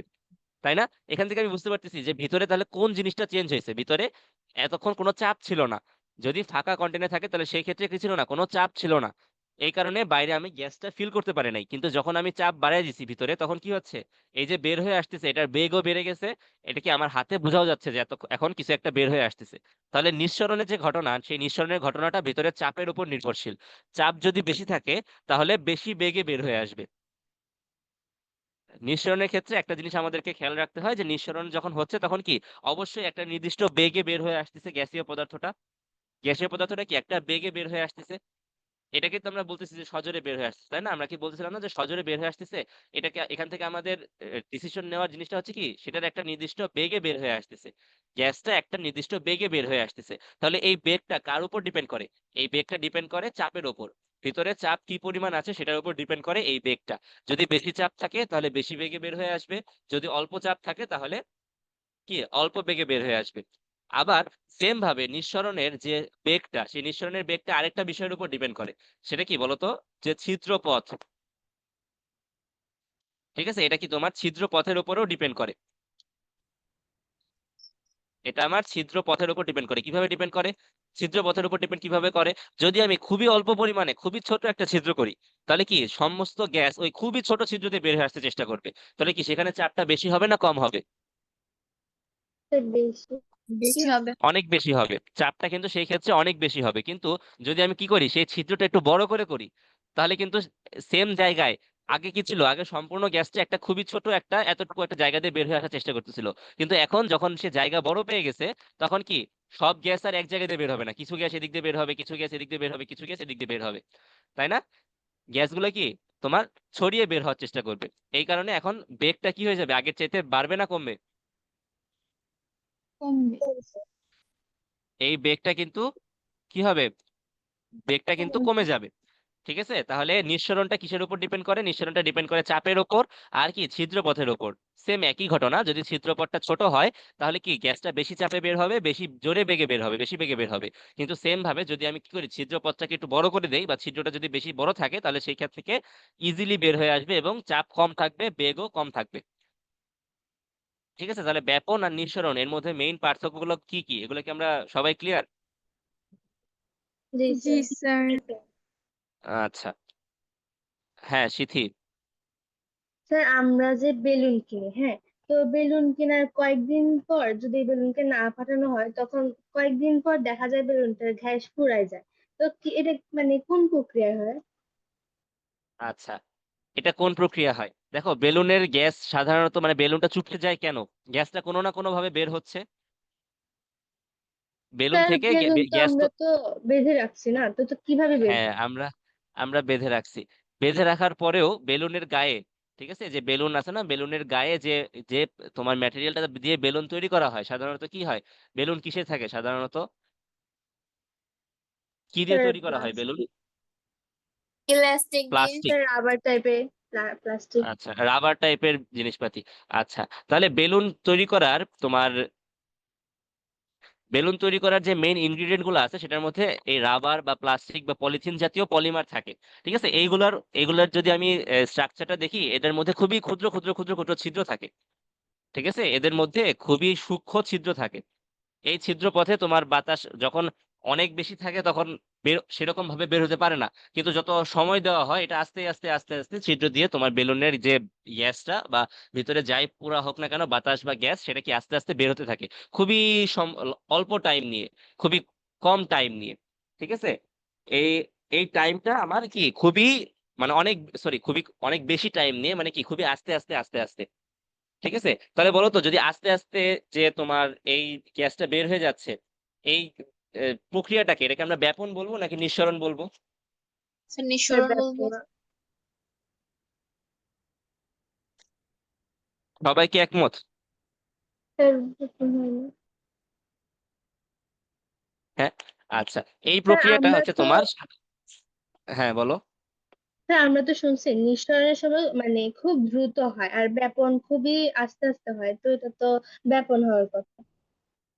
Very good. এটা হচ্ছে কি আমাদের ব্যাপন প্রক্রিয়া। ঠিক আছে, এটা নিঃসরণ প্রক্রিয়া না, এটা ব্যাপন প্রক্রিয়া। কারণ কি, তোমার এখানে কোনো চাপের জন্য তোমার কি হচ্ছে না, জোরে বের হচ্ছে না, যদিও ছিদ্র পথ দিয়ে বের হচ্ছে। ঠিক আছে, নির্দিষ্ট বা ছিদ্রপথ বা নির্দিষ্ট পথ প্রয়োজন নেই ব্যাপনের ক্ষেত্রে, কিন্তু থাকলে যে ব্যাপন হবে না এরকম কিন্তু কোনো কথা উল্লেখ নাই। ব্যাপন ছিদ্রপথ দিয়েও হতে পারে, যদি কি হয়, এই যে তোমার কোনো চাপের উপর নির্ভরশীল না হয়ে আস্তে আস্তে ধীরে ধীরে অনেক টাইম নিয়ে বের হয়। তাহলে এই ক্ষেত্রে কি হচ্ছে, এই ক্ষেত্রে যদি আমি বাইরে থেকে কোনো ফুটা না করে দিই বা তোমার মুখা যদি খুলে না দেই বাঁধনটা, তাহলে যদি আস্তে আস্তে আস্তে আস্তে বের হয়ে যাচ্ছে, এটা কি তোমার ব্যাপন প্রক্রিয়ায় বের হচ্ছে। ঠিক আছে, তাহলে যারা নিঃসরণের সাথে একমত হয়েছিল তারা কি তাদের এখন ভুল বুঝতে পেরেছো? এটা কিন্তু তোমার চাপের উপর নির্ভরশীল না এবং কি সজোরে বের হচ্ছে না। সো এটা কি হচ্ছে তোমার? এই ক্ষেত্রে তো সমানভাবে ছড়িয়ে পড়ছে না। এটা কি আমরা দেখতে পাচ্ছি সমানভাবে ছড়িয়ে পড়ছে না? না, কিন্তু ওই সময়টা তো বোঝাই যায়, মানে সঙ্গে সঙ্গে কি আর সমানভাবে ছড়িয়ে পড়ছে? বেলুন তো সঙ্গে সঙ্গে কি হয় না, তোমার চুপসেও যায় না। চুপসে যাওয়ার সময় দেখা যায় যে তোমার চারপাশ থেকে যে কোনো একটা নির্দিষ্ট জায়গা দিয়ে বেলুনের বাতাস বের হয় না, সব দিক থেকে সমানভাবে বের হয়। ঠিক আছে, সম্পূর্ণটা যেহেতু একই ম্যাটেরিয়াল দিয়ে গঠিত, সম্পূর্ণটা সব জায়গা থেকে একইভাবেই বাতাস বের হয় এবং একই পরিমাণেই বাতাস বের হয়। ঠিক আছে, এবং এটা কি আমার বাইরে থেকে কোনো আলাদা স্টিমুলাই দিয়ে করতে হচ্ছে না, এটা একটা স্বতঃস্ফূর্ত প্রক্রিয়া করতেছে। ঠিক আছে, আবার কোনো কোনো ক্ষেত্রে নিঃসরণের জন্য চুপসে যেতে পারে। মনে করো বাঁধন যে দিছিলাম সেটা ঠিক মতো হয় নাই, ঢিল হয়েছিল, আমি খেয়াল করি নাই, নিচে দিয়ে বাতাস বের হয়ে গেছে, এই ক্ষেত্রে নিঃসরণ ঘটতেই পারে। যদি একা একাই হয়, সবকিছু ঠিক থাকার পরেও যদি বেলুনটা এরকম ভাবে চুপসে যায়, তাহলে সেই ক্ষেত্রে সেটা ব্যাপন হবে। এই প্রক্রিয়াটাকে আমরা কি বলবো? ব্যাপন বলবো।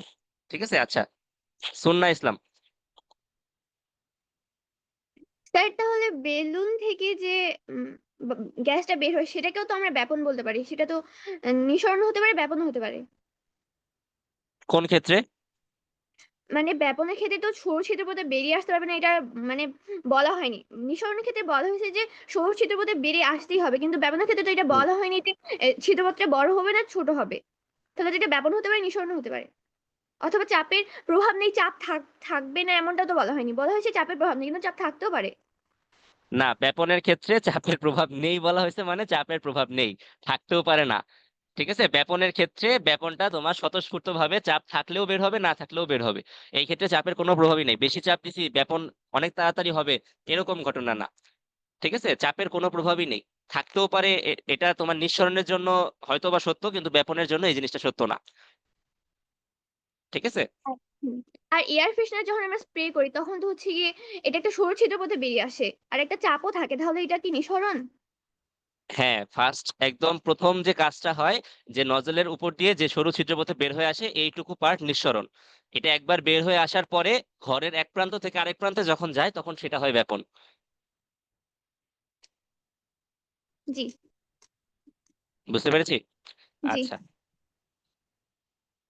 আর কোনো প্রশ্ন? জি না। ঠিক আছে, তাহলে যদি আমার এইটুকু ক্লিয়ার থাকে, ব্যাপন এবং নিঃসরণের মধ্যে পার্থক্য যদি থাকে, মানে মাথায় যদি ঢুকে, তাহলে আমরা এখন পরবর্তী পার্টে চলে যাই। দেখো, পরবর্তী পার্টে তোমাদের বই আছে মোমবাতি জ্বলন ও তিন অবস্থা। আমরা তো জানি পদার্থের তিনটা অবস্থা, তো পদার্থের তিনটা অবস্থা যদি আমি এক্সপিরিয়েন্স করতে চাই, তাহলে সেই ক্ষেত্রে আমার জন্য সবচেয়ে ভালো একটা জায়গা বা উদাহরণ হচ্ছে আমার মোমবাতি। হ্যাঁ, সিথি। স্যার আপনি তো বলছেন আর বইতেও আছে পদার্থের তিনটে অবস্থা, কিন্তু প্লাজমা অবস্থাটা কি? প্লাজমা অবস্থা, আচ্ছা, ভেরি গুড কোয়েশ্চেন। প্লাজমা অবস্থা নিয়ে আমাদের এখনো যথেষ্ট পরিমাণে গবেষণা চলতেছে। তারপরেও প্লাজমা অবস্থা হচ্ছে পদার্থের এমন একটা অবস্থা, গ্যাসীয় অবস্থার পরে সেটার গ্যাসীয় বা বায়বীয় হয়ে গেছে একটা পদার্থ, এরপরে যদি আমি সেটাকে আরো অনেক উচ্চ চাপে, অনেক উচ্চ চাপ এবং উচ্চ তাপে, ঠিক আছে, এক্স্যাক্টলি একুরেটলি, যদি অনেক উচ্চ তাপে আমি সেটাকে তাপ দিতে থাকি, একটা পর্যায়ে গিয়ে হবে কি, গ্যাসের যে অণুগুলো আছে সেই গ্যাসের অণুগুলো আয়নিত হয়ে যাবে। অণু আয়নিত হয়ে যাওয়া বুঝি আমরা? চার্জিত হয়ে যাবে। চার্জিত হয়ে যাবে, হ্যাঁ। একভাবে আমরা বলতে পারি যে চার্জিত হয়ে যাবে, এদের মধ্যে চার্জ অ্যাকুমুলেট হতে থাকবে। ঠিক আছে, এই আয়নিত অবস্থা হয়ে গেলে সেই পার্টটাকে আমরা বলি প্লাজমা অবস্থা। যখন গ্যাসীয় পদার্থকে তাপ দিতে দিতে সেটা আয়নিত হয়ে যায় বা চার্জিত হয়ে যায়, তখন সেই যে পার্টটা সেটাকে আমরা বলি প্লাজমা। এই ক্ষেত্রে তোমার গ্যাসীয় পদার্থের মধ্যে কি থাকে, সাধারণত আমরা জানি কি এদের মধ্যে তোমার খুব একটা আকর্ষণ বল কাজ করে না, তাই না? এদের মধ্যে কি আণবিক বা আন্তঃকণা আকর্ষণ যে বলটা আছে সেটা কি খুবই দুর্বল। তাহলে তাপ দিলে কি হয়, এই আকর্ষণটা আরো কমে যায়, আরো দূরে দূরে চলে যেতে থাকে। কিন্তু প্লাজমা অবস্থায় যখন চলে যায়, তখন কি হয়, প্লাজমা অবস্থায় যেহেতু এটা আয়নিত হয়ে যায়, চার্জিত হয়ে যায়, তাহলে তোমার ধনাত্মক চার্জ এবং ঋণাত্মক চার্জ কি করবে, একে অপরকে আকর্ষণ করবে। এই কারণে তখন আবার একটা নির্দিষ্ট শেপের মধ্যে চলে আসে, একটা নির্দিষ্ট একটা ছোট একটা রেঞ্জের মধ্যে চলে আসে, যে এই জায়গাটুকুর মধ্যেই তোমার পুরো গ্যাসের যে প্লাজমা অবস্থা, সেই প্লাজমা কণাগুলো ঘোরাঘুরি করতে থাকে। ঠিক আছে, তখন আবার সেটার কি এদের মধ্যে এদের একটা অ্যাট্রাকশন নতুন করে ক্রিয়েট হয়। তাহলে প্লাজমা অবস্থা হচ্ছে তোমার গ্যাসীয় অবস্থার একটা মডিফাইড ভার্সন, যে সেটাকে আমি যদি তাপ দিতে দিতে দিতে দিতে আয়নিত করে ফেলতে পারি, তখন সেটা হয় আমার প্লাজমা অবস্থা। প্লাজমার উদাহরণ হচ্ছে তোমার সাধারণত সূর্যে, সূর্যের মধ্যে কি সবই কিন্তু গ্যাস। সূর্যে কি থাকে? হাইড্রোজেন গ্যাস, হিলিয়াম গ্যাস, সবগুলাই কিন্তু গ্যাসিয়াস, সবগুলাই কি বায়বীয় পদার্থ। কিন্তু তারপরেও সেখানে এত উচ্চ তাপ, এই উচ্চ তাপের কারণে সেই বায়বীয় পদার্থগুলো প্লাজমা অবস্থায় থাকে। সূর্যের ভিতরে যদি আমরা দেখি, বাইরের করোনাটা পার করে ভিতরে যদি যেতে পারি, তাহলে দেখবো যে সেগুলো যে পদার্থটা পাওয়া যায় সেটা হচ্ছে প্লাজমা অবস্থা। ঠিক আছে, প্লাজমা অবস্থা আমরা রেগুলারলি দেখতে পারি না, তো এই কারণে আমাদের এটা নিয়ে খুব একটা চিন্তা করতে হয় না। প্লাজমার উদাহরণ আমরা দেখতে পারি যখন বজ্রপাত হয়, তখন খুবই অল্প টাইমের জন্য মেঘে তোমার প্লাজমা সৃষ্টি হয়। সেটি কি ক্লিয়ার প্লাজমা কাকে বলে? জি স্যার, বুঝছি। আচ্ছা, তো এটা নিয়ে আমাদের চিন্তা করার কোনো দরকার নাই। যদি পদার্থ কত প্রকার আসে, আমরা 4 প্রকার লেখার কোনো দরকার নাই। ঠিক আছে, এখনো পর্যন্ত 3 প্রকার নিয়ে আমরা সন্তুষ্ট আছি। আচ্ছা, এরপরে এই যে পদার্থের যে 3টা অবস্থা, কঠিন, তরল, বায়বীয়, এই 3টা অবস্থা দেখার জন্য একটা কি খুবই ভালো উদাহরণ হচ্ছে মোমবাতি। মোমবাতির জ্বলন। ঠিক আছে, মোমবাতির জ্বলন। মোমবাতি যখন আমরা জ্বালাই তখন কি হয়? মোমবাতির মাঝখানে কি থাকে? একটা এরকম সুতার মতো থাকে, মাঝখানে একটা সুতা থাকে। সেই সুতায় আমরা কি করি? আগুন ধরায় দেই, আগুন জ্বলতে থাকে। নিচে থেকে মোমবাতির মোম। মোমবাতি কি দিয়ে তৈরি হয়? মেইন উপকরণটা কি মোমবাতির? মোম, তাই না? তো হাইড্রোকার্বন। মোম, আচ্ছা হাইড্রোকার্বন, ভেরি গুড। এই মোমের উপকরণ হচ্ছে হাইড্রোকার্বন। মোম ইংলিশে আমরা যেটাকে বলি ওয়াক্স, এই ওয়াক্সের তোমার উপাদান হচ্ছে তোমার কি? হাইড্রোকার্বন। হাইড্রোকার্বন কাকে বলে? কার্বন আর ও হাইড্রোজেন, হাইড্রোজেনের সমন্বয়ে গঠিত যৌগ, জৈব যৌগ। জৈব যৌগ। আর সবাই কি আমরা জানি এই সংজ্ঞাটা, হাইড্রোকার্বন কাকে বলে? এই সংজ্ঞাটা কি আমরা বাকিরা জানি? জি জি স্যার। স্যার।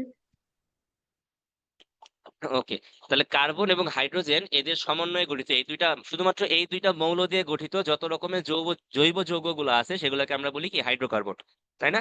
জৈব যৌগ কেন, এগুলাকে জৈব যৌগ কেন বলা হয়, এটা কি আমরা জানি? না স্যার। স্যার, আচ্ছা, তো এটার অনেক রকম তোমার কারণ আছে। এটা আমরা চ্যাপ্টার 11-এ পড়বো। জীবাশ্ম জ্বালানি একটা চ্যাপ্টার আছে। ঠিক আছে, তোমাদের জীবাশ্ম জ্বালানি নামে একটা চ্যাপ্টার আছে। সেই চ্যাপ্টার যখন আমরা পড়বো ক্লাস 10-এ, তখন আমরা সেটা নিয়ে আরো বিস্তারিত আলোচনা করব, কোনো অসুবিধা নেই। কিন্তু এটার মেইনলি এগুলা পাওয়া যায় সাধারণত জীবাশ্ম জ্বালানি থেকেই।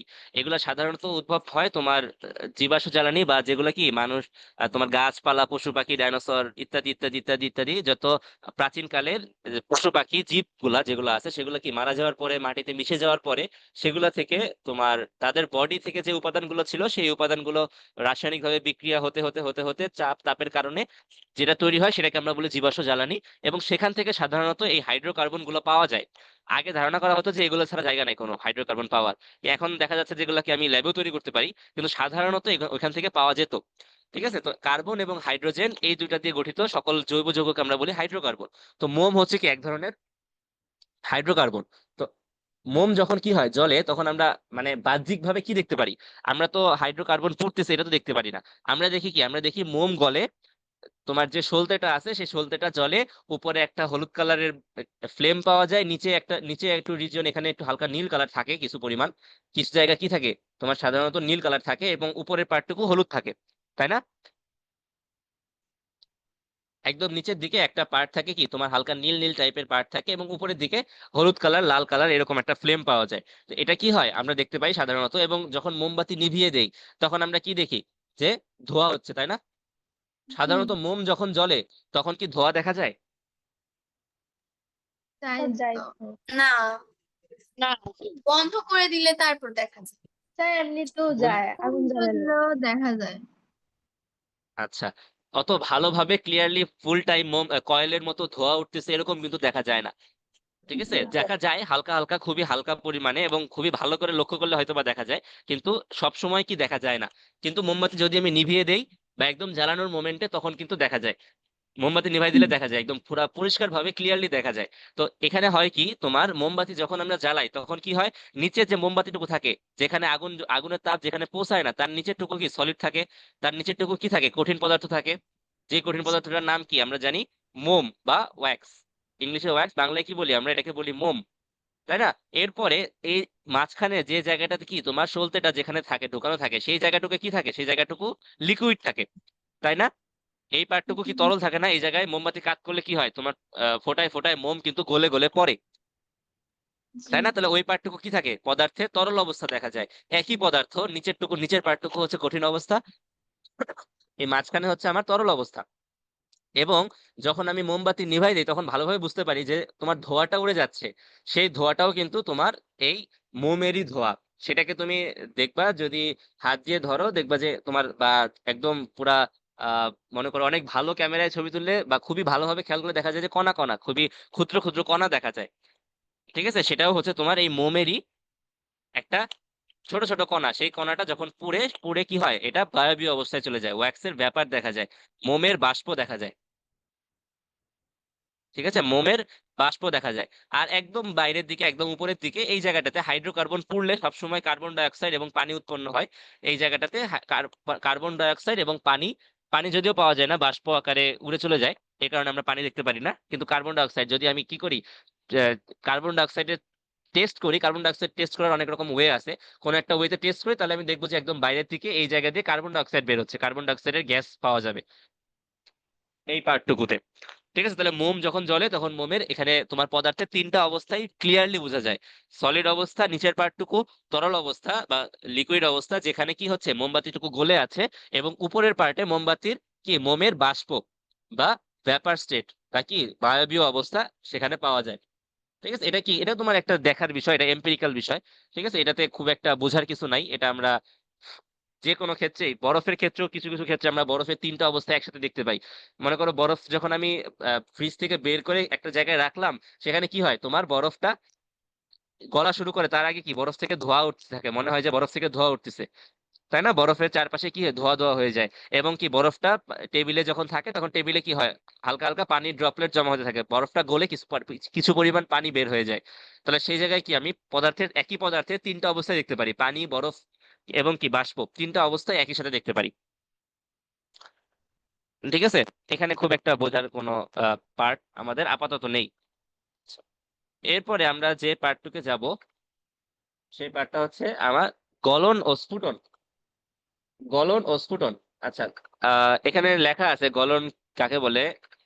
সাবেকুন নাহার ওহি, গলন কাকে বলে একটু পড়ো দেখি। তাপ প্রয়োগে কোনো পদার্থের কঠিন অবস্থা থেকে তরল অবস্থায় রূপান্তর করার প্রক্রিয়াকে গলন বলে। আচ্ছা, তাপ প্রয়োগ করে কোনো কঠিন অবস্থা থেকে তরল অবস্থায় রূপান্তর করার প্রক্রিয়াকে গলন বলে। তাহলে আমি কি করতেছি, একটা কঠিন পদার্থকে আমি কি করতেছি, একটা তরল পদার্থে পরিণত করতেছি। কঠিন পদার্থ এবং তরল পদার্থের মধ্যে মেইন পার্থক্যটা এই যে একদম ফার্স্ট আন্তঃআণবিক শক্তির, সেখান থেকে আমরা যদি মেইন পার্থক্যটা দেখি, ঠিক আছে, একদম মেইন পার্থক্যটাতে যদি আবার ফেরত যাই, তাহলে আমরা কি দেখতেছিলাম যে কঠিন পদার্থ কোনগুলো ছিল, যেটার পরমাণুর কণাগুলো বা পদার্থের ভিতরের যে কণাগুলো আছে সেই কণাগুলো খুবই স্ট্রিক্টলি একটার সাথে একটা লেগে আছে, আন্তঃআণবিক স্পেস খুবই কম, আকর্ষণ অনেক বেশি। আর সেখান থেকে আমি তো পরিণত করতেছি কাকে, তরল অবস্থায়। তরল অবস্থায় পরিণত করতেছি, যেখানে কি আন্তঃআণবিক স্পেসটা তো কঠিন পদার্থের চাইতে একটু পরিমাণে বেশি, কিছু পরিমাণে কি বেশি, তাই না? কিছু পরিমাণে তরল অবস্থার চাইতে তোমার কঠিন অবস্থা চাইতে তরল অবস্থায় আন্তঃআণবিক স্পেসটা বেশি। তাহলে আমি কি করতেছি, তাপ প্রয়োগ করছি। কারণ কি, আমি তখনই আমরা জানছিলাম যে কঠিন থেকে তরলে যদি কনভার্ট করতে হয়, তাহলে আমাকে কি করতে হবে, এদের মাঝখানের স্পেসটাকে বৃদ্ধি করতে হবে। মাঝখানের ইন্টারমলিকুলার স্পেস বা ইন্টার পার্টিকেল যে স্পেস আছে সেই স্পেসটাকে বৃদ্ধি করতে হবে। আর স্পেসটা বৃদ্ধি করার উপায় কি?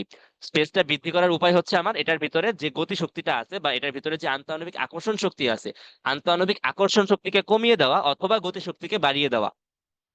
এটাকে আমি কি ক্লিয়ার যে আমার স্পেস বৃদ্ধি করার যে ওয়ে সেটা হচ্ছে কি, আন্তঃআণবিক আকর্ষণ শক্তি আইদার কমানো অথবা গতি শক্তিটাকে বৃদ্ধি করা।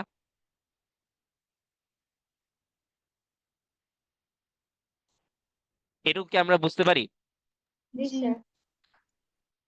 যে এই স্পেস ক্রিয়েট জি করার স্যার। উপায়টা কি? এই স্পেস ক্রিয়েট করার উপায় হচ্ছে আমার দুইটা উপায়, একটা হচ্ছে আকর্ষণ শক্তি কি করা, হ্রাস করা, তাই না? আকর্ষণ, এটাকে হ্রাস করা। আর আরেকটা উপায় কি, 2 নম্বর উপায় হচ্ছে আমার গতি শক্তি বৃদ্ধি করা, তাই না? গতি শক্তিকে বাড়ানো, আকর্ষণ শক্তি হ্রাস অথবা গতি শক্তিকে বৃদ্ধি করা। তাহলে দেখো গলনের সংজ্ঞার মধ্যে আমরা কি দেখতে পাচ্ছি, গলনের সংজ্ঞায় আমরা দেখতেছি যে তাপ প্রয়োগে কোনো কঠিন পদার্থের তরল, তো কঠিন থেকে তরলে কনভার্ট করার ওয়ে হচ্ছে কি আমার গলন বলে। তাহলে তাপ প্রয়োগ করলে, কোন একটা পদার্থে যদি আমি তাপ প্রয়োগ করি, তাহলে সেখানে কি ঘটনা ঘটবে? যে কোনো একজন আমাকে বলবে কি ঘটনা ঘটবে। কে ওখানে পারবে? হচ্ছে আন্তঃকণা আকর্ষণ শক্তি কমে যাবে, গতিশক্তি বেড়ে যাবে, তার কারণে ওটা তরলে পরিণত হবে। আচ্ছা, ফার্স্টে আকর্ষণ শক্তি হ্রাস পাবে নাকি আগে গতি শক্তি বৃদ্ধি পাবে? মানে আগে গতিশক্তি বৃদ্ধি পাবে। কি শিওর? হ্যাঁ। অন্য কারো কি কোনো দ্বিমত আছে? অন্য কেউ কি অপোজ করতে চায়? আকর্ষণ শক্তি কমে যাবে, তারপরে তো গতি শক্তি বৃদ্ধি পাবে, মানে তাতে হ্যাঁ, বন্ধনটা হালকা হয়ে যাবে। আচ্ছা, আফিয়া তাবাসসুম হাত রেজ করেছো। স্যার কঠিন পদার্থকে যখন আমরা তাপ প্রদান করি তখন এর আন্তঃকণা আণবিক শক্তি আকর্ষণ শক্তি বেড়ে গিয়ে তরলে পরিণত হয়, মানে কণাগুলো আরো দূরত্বে অবস্থান করে, এক্ষেত্রে তার গতিশক্তি বৃদ্ধি পায়। আকর্ষণ শক্তি বেড়ে গেলে কি দূরে চলে যাবে? স্যার কঠিন স্যার পদার্থে আকর্ষণ শক্তি যখন বেশি থাকে, এটার উপর যখন আমরা কোনো একটা ফোর্স করি তখন এটার আকর্ষণ শক্তি কমে যায়, তখন এটা তরলে পরিণত আচ্ছা, হয়। ঠিক আছে, সবার কথাই মোটামুটি ঠিক আছে, কিন্তু এই যে তোমার ক্রমটা এটা হচ্ছে একটু অন্যরকম হবে। ফার্স্টে গতি শক্তিটা বৃদ্ধি পাবে। আমি যদি বাইরে থেকে তাপ প্রয়োগ করি তাহলে প্রথমে কি হবে, আমার কি ছিল, কঠিন পদার্থ আগে থেকেই গতিশক্তি ছিল তার ভিতরে কিছু পরিমাণ। সেই গতিশক্তির কারণে সে তার নিজের অক্ষের চারপাশে কম্পনরত অবস্থায় ছিল, সে কাঁপাকাঁপি করতেছিল। এখন যখন আমি তাপ প্রয়োগ করবো বাইরে থেকে তখন সেই গতিশক্তিটা আরো বেড়ে যাবে। এদের মধ্যে যে কাঁপাকাঁপিটা ছিল সেটা কি হবে, আরো বেড়ে যাবে। এবং যখন দুইটা বস্তু, যখন দুইটা জিনিস পাশাপাশি থেকে কাঁপতে থাকবে, তাহলে ফার্স্টে দেখো অল্প পরিমাণে কাঁপতেছিল, তাহলে এটার মনে করো কাঁপতে জায়গা দরকার ছিল, মনে করো এইটুকু, দুই সাইডে কাঁপতে এইটুকু জায়গা দরকার ছিল। ঠিক আছে, তাহলে এটাও কাঁপতেছিল, এটার দুই সাইডে জায়গা দরকার ছিল, মাঝখানে এইটুকু জায়গা দরকার ছিল। কিন্তু যখন এই কম্পনটা বৃদ্ধি পাচ্ছে তখন সে তো আরো বেশি জোরে কাঁপা শুরু করছে আগে থেকে, তাহলে এখন তার কি অবশ্যই জায়গা বেশি লাগবে। তখন কি হবে, তার জায়গা যে যতটুকু জায়গা নিয়ে সে কাঁপাকাঁপি করতেছিল তার চাইতে এখন বেশি জায়গা লাগবে। তাহলে যখনই আমি এটার ক্ষেত্রে তাপ প্রয়োগ করলাম, তাপ প্রয়োগ করার ফলে এখন দেখা যাচ্ছে যে এটার ভিতরে কাঁপার জন্য জায়গাটা একটু বেড়ে গেছে, আগের চাইতে বেশি জায়গা নিয়ে সে কাঁপা শুরু করছে।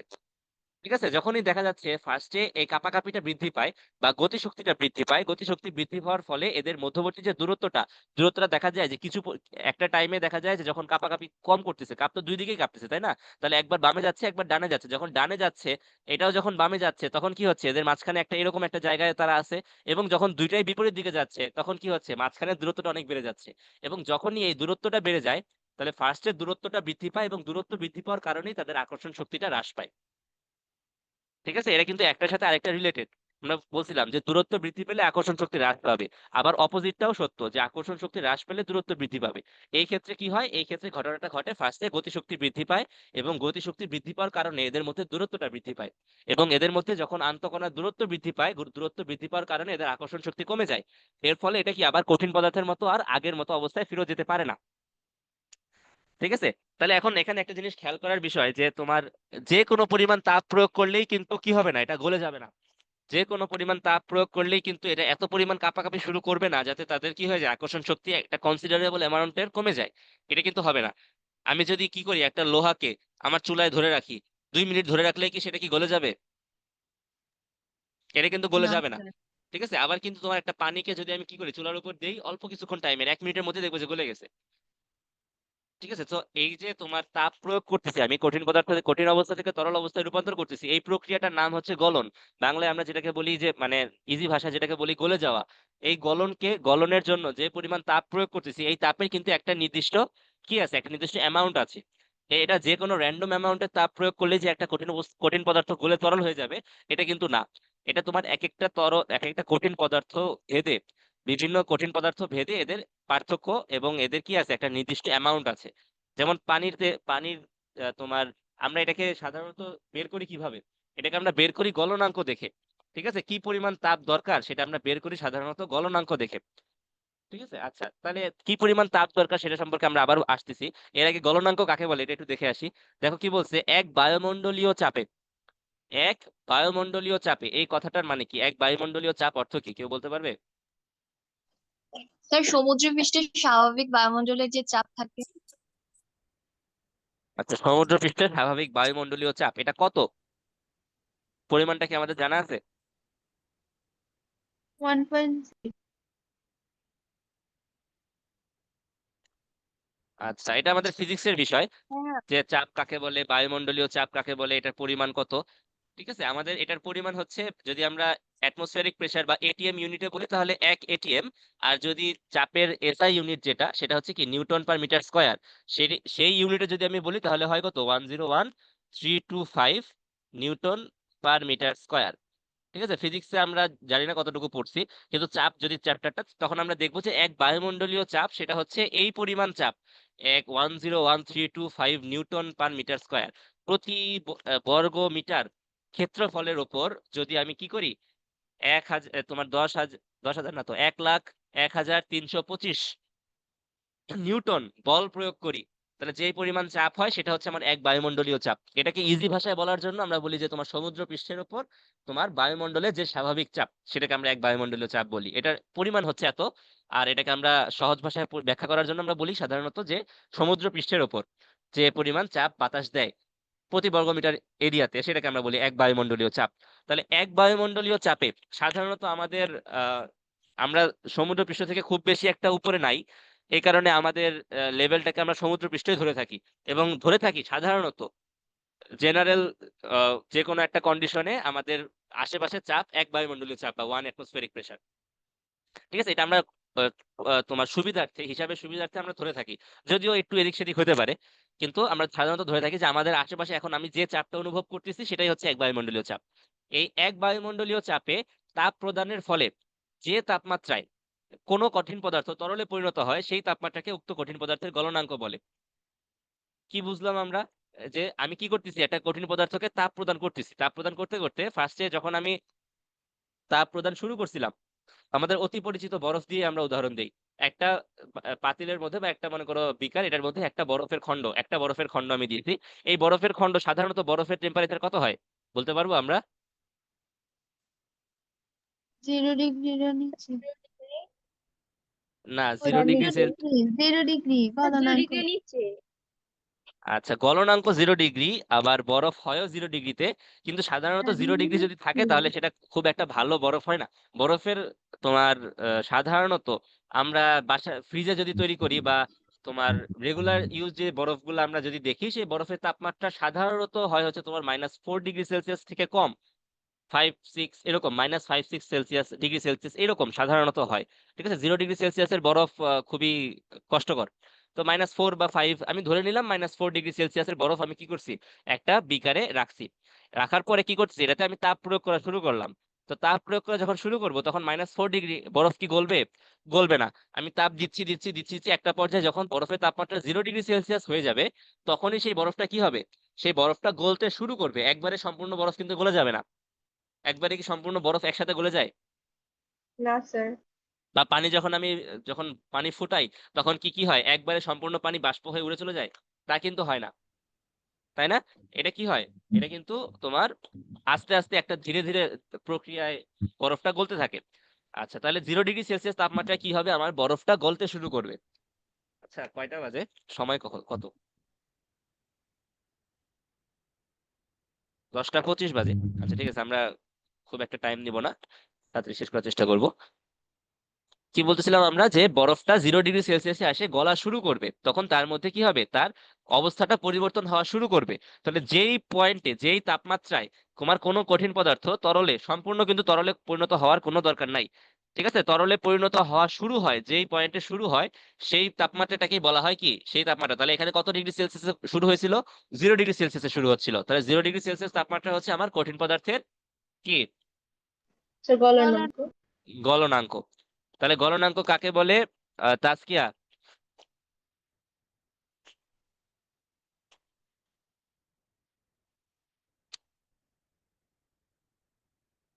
তাসকিয়া, গলনাঙ্ক কাকে বলে?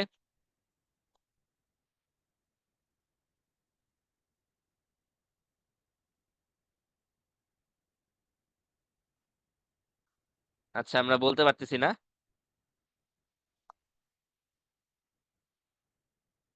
সিদরাতুল মুনতাহা। এক বায়ুমণ্ডলের চাপে তাপ প্রদানের ফলে যে তাপমাত্রায় কোনো কঠিন পদার্থ তরলে পরিণত হয় সেই তাপমাত্রাকে উক্ত কঠিন পদার্থের গলনাঙ্ক বলে।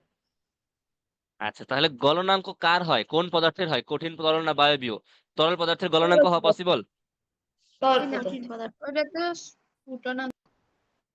হ্যাঁ, কঠিন পদার্থেরই শুধুমাত্র গলনাঙ্ক হবে, তার মানে যে গলবে শুধু তারই গলনাঙ্ক থাকবে। তাহলে আমাকে বলে দিল যে পানির গলনাঙ্ক কত। প্রশ্ন কি ঠিক আছে না ভুল? প্রশ্নের মধ্যে অবশ্যই ভুল আছে। পানির কি গলনাঙ্ক হয়? পানির কিন্তু গলনাঙ্ক হয় না। হ্যাঁ, আচ্ছা সুন্না ইসলাম, হ্যাঁ কি সমস্যা?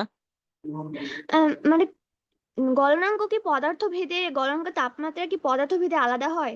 এখানে তো বলা আছে উক্ত কঠিন পদার্থের তাপ গলনাঙ্ক বলে। হ্যাঁ, অবশ্যই পদার্থ ভেদে গলনাঙ্ক চেঞ্জ হয়।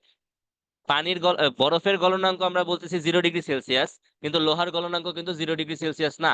লোহাকে যদি গলাইতে হয় 0°C রেখে দিলে সারা জীবন রেখে দিলে লোহা কি গলবে? জি না। লোহা কিন্তু গলবে না। সো পদার্থ ভেদে গলনাঙ্ক অবশ্যই চেঞ্জ হয়। না পদার্থ স্যার। ভেদে বিভিন্ন পদার্থ বিভিন্ন তাপমাত্রায় গলতে শুরু করে, এই কারণে বিভিন্ন পদার্থের গলনাঙ্ক বিভিন্ন রকমের হয়। ঠিক আছে, আচ্ছা। তাহলে গলন কাকে বলে আমরা জানলাম। গলন হচ্ছে তোমার তাপ প্রয়োগ করে যদি কোনো পদার্থের কঠিন থেকে তরল অবস্থায় আমি রূপান্তর করতে চাই, তাহলে এই প্রক্রিয়াটাকে বলা হয় গলন। আর গলনাঙ্ক কি? গলনাঙ্ক হচ্ছে যেই তাপমাত্রায় কোনো কঠিন পদার্থ তরল হওয়া শুরু করবে, তরলে পরিণত হওয়া শুরু করবে, সেই তাপমাত্রাটাকে আমরা বলবো কি? গলনাঙ্ক।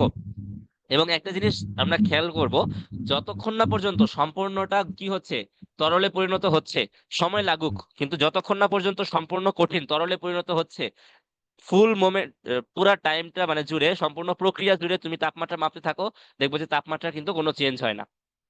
তাপমাত্রার কোনো চেঞ্জ হয় না। তাপমাত্রা ফুল টাইম ধরে 0°C থাকবে। সম্পূর্ণ বরফ গলে পানি হয়ে যাবে, এরপরে পানির তাপমাত্রা বৃদ্ধি পাওয়া শুরু করবে।